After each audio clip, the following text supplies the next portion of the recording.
The latest Arsenal update has sent fans into a frenzy. Everyone's trying to decipher what this message means, and I want to come to you guys and speak about it. But it's not just that, there's also other things that I'm not hearing people talk about. Not many creators out there are touching on certain subjects, and I thought, why don't I bring it to you guys and we have an honest and open discussion about it? And I want to hear people's thoughts on it. Before we get into it though, if you could do me a quick favour and please just hit like on this video. So the transfer window is trudging on, and I want to ask you guys a question before I get into the video, and it's a very simple one. Have Arsenal so far had a good transfer window? And realistically, what players do you see us adding to this squad before the window shuts? Look, I'm asking these kind of questions because of course we've had the Arteta comments, like I said, that have come out, and everyone's trying to decipher it. All of a sudden, everyone's trying to figure out what these words mean. Because Mikel Arteta was asked a question directly. Someone said to him, Victor Gyokeres, what's happening? And Arteta said, look, I can't comment on players that are not part of the group yet. And this yet is what everyone's trying to say, like, oh my God, what's happening? It definitely means we're signing him because he said yet. So that means we will sign him, but he's just not part of the group yet. And there's a couple of things to try and understand when I hear that comment of Mikel Arteta saying yet. The first one is like, why is this deal not happening? Is it as easy as the add-on structure's just taking this long? You know, Arsenal are having to deal with it for like a week. Like, part of me finds that hard to believe because it's like, you're going out there and spending 52 million on Madueke. You're only paying a few extra million for Victor Gyökeres, who is one of the most deadly strikers in world football. And I've said that a few times, but I genuinely mean it, because if you look at his goals, no one's scoring goals like him. So you're paying a few extra million and you're getting this player. But it's also important to look at it from Arsenal's side. I'm trying to think, right, what are Arsenal thinking in this moment? Because the obvious thing to do is just pay the money. If you want that level of player, you're still getting him for a cheap fee. So surely the best thing to do is just take a loss in that moment, in that negotiation, and say, right, we'll pay the money. Again, the money is still cheap. But Arsenal might be looking at it and saying, look, Victor Gyokeres only wants to come to Arsenal. He's had multiple other clubs coming to him and saying, you can join our team. And he's saying, listen, I'm not interested. I only want to join Arsenal. So Arsenal's looking at it and saying, this player's told Sporting he only wants to come with us. He's only interested in joining Arsenal. So yeah, we would like this player to join us on the pre-season tour, but if we sign him late in the window and we save ourselves 5 or 6 million, then we're okay with it. Again, in a perfect world, yes, we would like him to come on the pre-season tour so we can bed him in and run through some of the things we need to run through with him. But this is still a deadly striker. This guy will score goals. So if we sign him late in the window and save ourselves £6 million, we can put that towards another player. Like, there's news coming out. Have you guys heard this? His dad's been crying recently because of the deal not going to Arsenal as quickly as Victor Gyokeres was like, and his dad's coming out crying, and I'm just thinking, I'm not surprised. Like, there's news that Man United are coming in and trying to nick this deal off of Arsenal. No wonder his dad's crying. Can you imagine? All of a sudden, your son is going to go to Arsenal, one of the best teams in world football. Then at the last minute, it looks like Man United, one of the worst teams in the Premier League, could swoop in and take that deal. Of course, his dad's going to be crying. Look, everyone surrounding Victor Gyokeres is clear. They only want Arsenal. But then there leaves another question. Are we dragging this on a bit too much? Are we now heaping unnecessary stress onto Victor Gyokeres? Because I'm sure this is a player who wants the deal done as soon as possible. Can you imagine it? If you're Victor Gyokeres, you've basically left your girlfriend. You've told her, look, I'm going to play in London. I want to play for Arsenal. I'm cutting ties to Portugal. Boom, you're done. Telling Sporting, a club that you've played for a couple of years, that you've enjoyed unbelievable moments with, listen, I know we've got a good thing going on, but I want to go to Arsenal. Are you sure there's anything? Listen, I only want to go to Arsenal. So he's done that. He's put all of his eggs in one basket. Arsenal are dragging this on. Victor Gyokeres, I'm sure, is sitting there thinking, look, I've basically committed to this club. If this doesn't now go through, like, he could be panicking. This just could be unnecessary stress. And then if we do sign him late on in the window, does he carry that on into the season? Look, these are just things that I'm thinking when I'm trying to understand this Victor Gyokeres deal. Me being a positive Arsenal fan, some people say I'm too positive. I'm still looking at this deal and saying, relax. This player's still coming.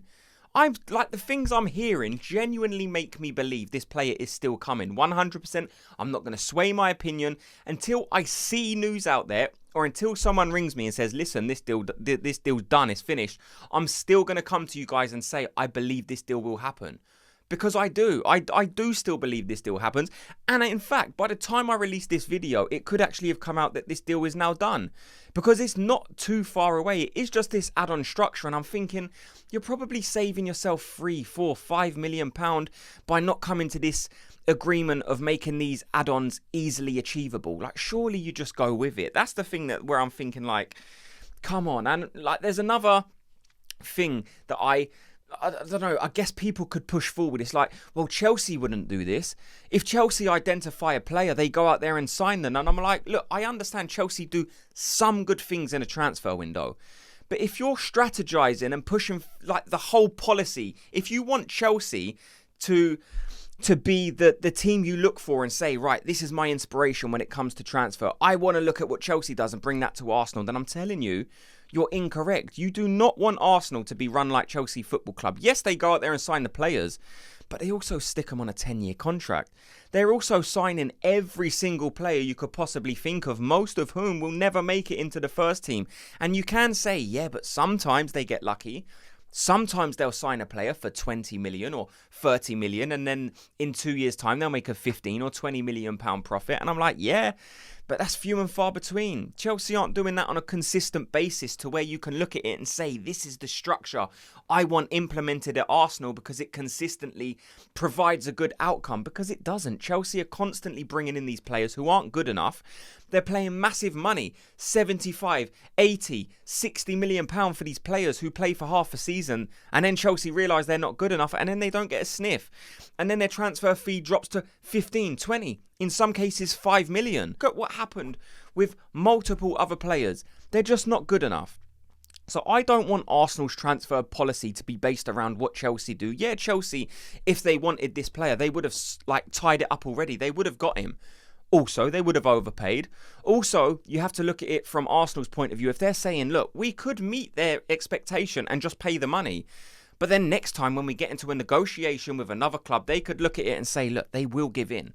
Look at what happened with Sporting and Victor Gyokeres. They said, we're not going to pay any more. Eventually, they paid it. They said, we want the add-ons to be fair and suit what Arsenal want as well. In the end, they gave in and they done exactly what Sporting wanted. So eventually, if we hold out long enough, Arsenal will cave.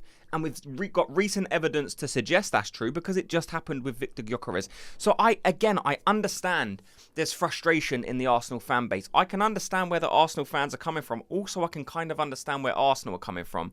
But if it was me, I would pay the money. I would be looking at it and saying, look, the pre-season tour has started. Like, they've flown there already. I want to get this player with the group as quickly as possible. I want to take the stress and the pressure off of Victor Gyokeres and get him included in this bunch. Get him acclimatized to the country, to the atmosphere, to the winning mentality that this coaching staff and Mikel Arteta is trying to implement in this team.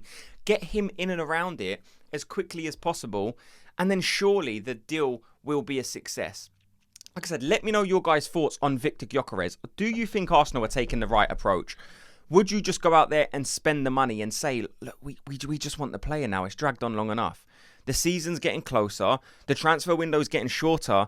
We've got nothing to gain by allowing other clubs to think this deal might not go through. Because like I said, we've seen Man United enter the race and say, look, we will pay the money. And Victor Gyokeres has had to tell them, I only want to come to Arsenal. And I love that from Victor Gyokeres. Now, I hope the club just match what the fan base would do and just get this player. We need that killer striker, and I do think Victor Gyokeres is that guy to lead Arsenal. Now, there's a wild conspiracy theory out there that they don't actually want Gyökeres that much, and they're just hoping that if they can stall this long enough, it might make Leipzig sell Sesko. They might think, oh, look, Arsenal would now signing Victor Gyökeres. They really wanted Sesko. We gave them a 100 million price tag. Maybe that was a bit high. Maybe we could negotiate around 80 million and Arsenal will come to the table. I don't think that's happening. I don't think Arsenal are looking that far ahead. I don't think they don't have the ability to do that. But in this case, I just don't think that's what's happening. I just think both clubs are being a bit stubborn at the moment. Or I genuinely think they're trying to keep it under wraps as long as possible, just so they can make this big announcement. But like I said, I do feel this deal will happen. Again, we're just going to have to just have a bit of patience. Let me know your guys' thoughts on everything you've heard in this video. What is your thoughts on this Gyökeres deal? What is your thoughts on everything else I mentioned? Thanks so much to everyone for watching and listening.